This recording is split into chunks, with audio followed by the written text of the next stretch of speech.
So I've got some great H1Z1 news to tell you today in full HD hamster potato quality, because I ripped this straight from their live stream. The guys in the corner are not me, by the way. They are two of the developers of H1Z1 who were live streaming this about a week ago. But this is basically all the footage I've got, and it's apparently disturbing my dog because you can hear it barking in the background. Hang on. I'm back. At least I don't have to go on walks anymore, at least. I'm kidding, I didn't put my dog down. I am not kidding about this though. H1Z1 has now got a release date of the 15th of January, where it's going to go into early access on Steam for $90.99. Now, you don't have to buy it then, because when it goes into open beta, it's going to be free to play for basically anybody to play. As you'll see here, this footage is sort of early access. Some of these base animations aren't quite right yet. That zombie there was actually grabbing onto the character, so if you get too close to zombies, they'll actually do that, and then other zombies will come and attack you until you've managed to shake your way free. So if you encounter a horde of zombies in the game, then they're trying to make it so you do have to run away from them, because you're not going to have an absolute ton of ammunition and weapons and everything. So this is what's confirmed for release on the 15th. There's going to be full weather system, so there's going to be snow, and if you're in snow, you've got to wear warmer clothing to actually protect yourself from the cold, so the environment does impact your character. If it's raining, for example, you will catch a cold if you sit out in it for too long.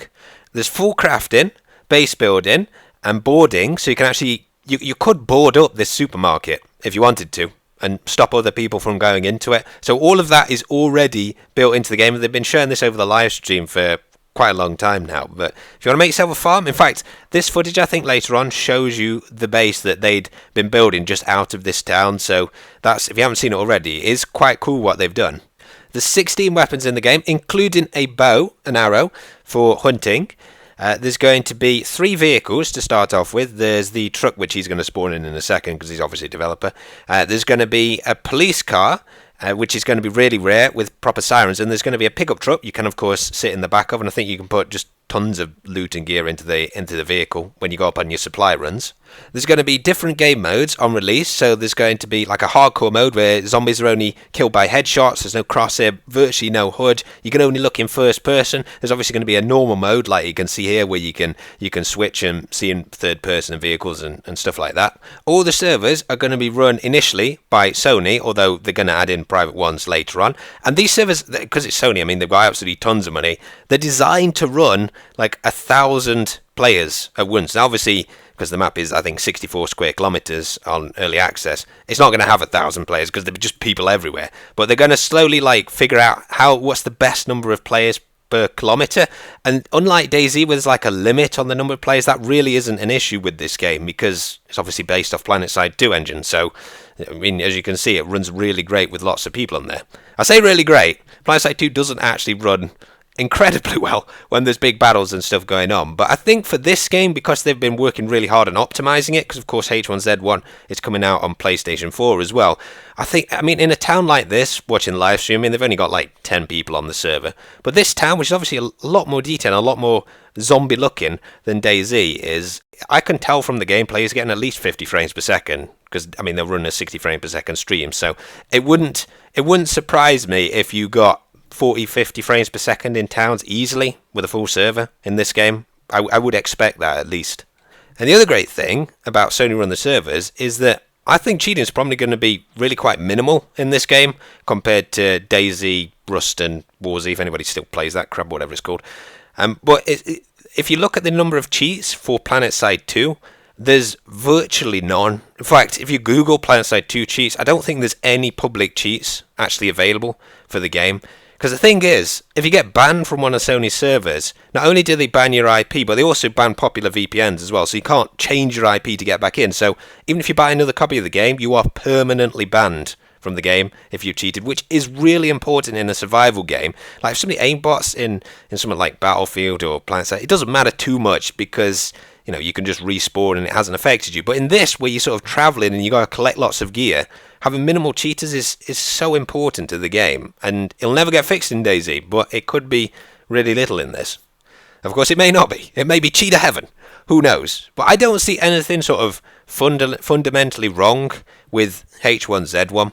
Like, when you look at DayZ standalone, there's things which are you know require a huge amount of work to actually fix. Like, for example, torches just going through walls and like the sun just lighting up the inside of buildings because it doesn't like isolate off different areas. Now, that's a really fundamentally wrong thing with DayZ Standalone. That's wrong with the engine.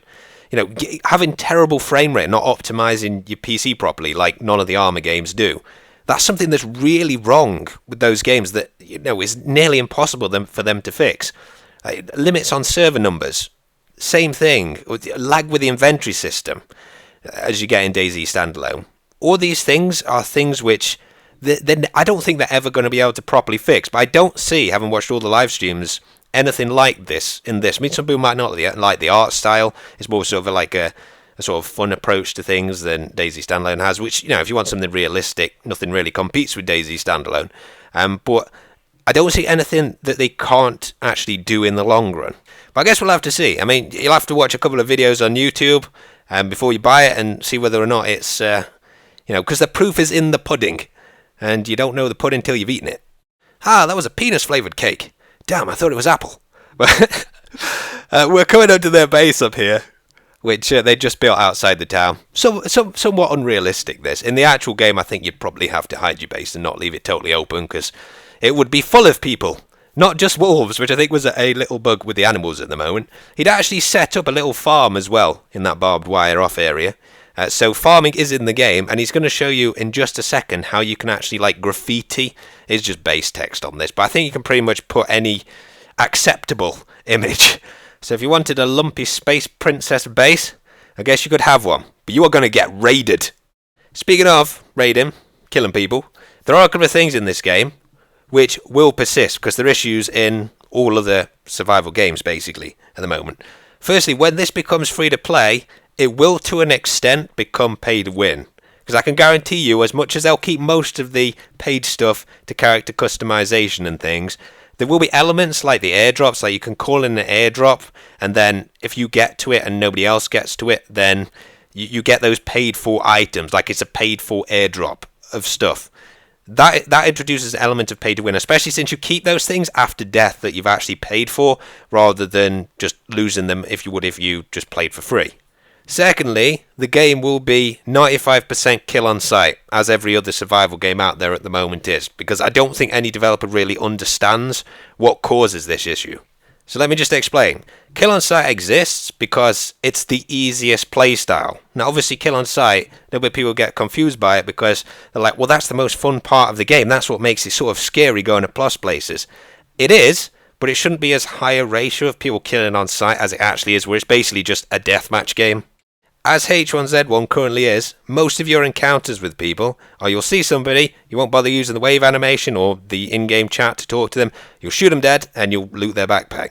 Why does this happen? Well, it's because there's no worth to people's lives and there's no consequence of actually killing somebody other than the benefits of getting what they've got.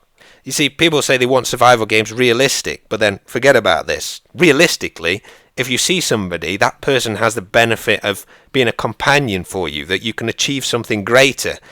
I mean, people need people to literally stay sane, or you end up talking to your dog, like I Am Legend. What these game devs also forget is that people have different skills. Like, if you worked as a mechanic, or you worked as a doctor, or if you were a school teacher, or something like that before the zombie apocalypse, you've got a totally different skill set. Most people wouldn't know how to set a broken leg, or set it correctly so it actually heals. A doctor might be able to, some doctors perhaps wouldn't. But it's things like that which give worth to other people, that they have skills which you perhaps don't have.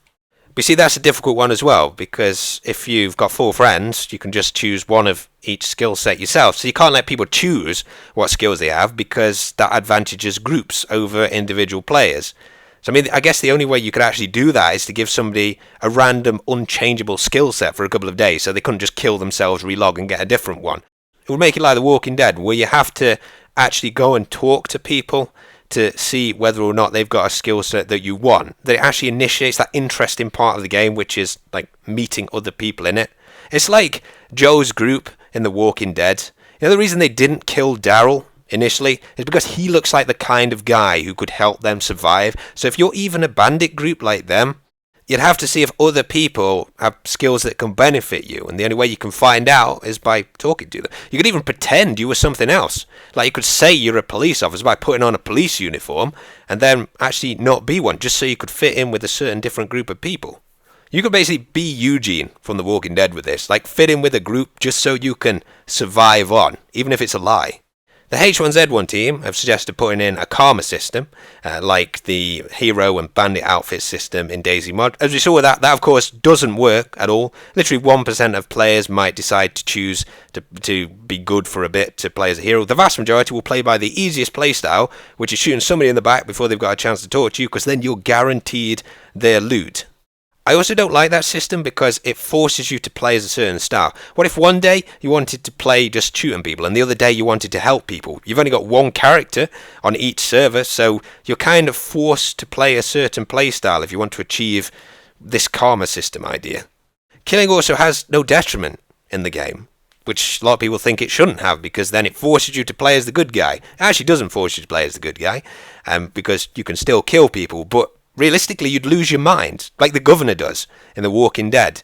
Because he's killed so many people and he's lost his daughter and he's seen all of these things that if you were totally alone and you just shot everybody on sight, you would lose your mind to that. So perhaps people who play just hardcore banditry the entire time because they get the benefit of collecting more of people's loot, maybe they should have to have something like the drugs that are in the game, which cause like a hallucinogenic effect to sort of suppress the fact that they were losing their minds, or they might get the shakes or something, just so that it isn't the default easy playstyle. And anybody who's played any of these survival games knows that it is. That's why the vast majority of people do it. And the thing is, you're missing out if you do, because the best experiences in all of these games have always, just look back through this channel, which has been largely based on them, all the best experiences I've had have always come from some sort of interaction with other people, not just shooting them in the back. But anyway, I'm sure this gameplay was boring as ass, but hopefully the commentary had something interesting in it. Guess we'll find out from the comments. But anyway guys, thanks for watching the video, and I'll see you in the next chapter. Flowers that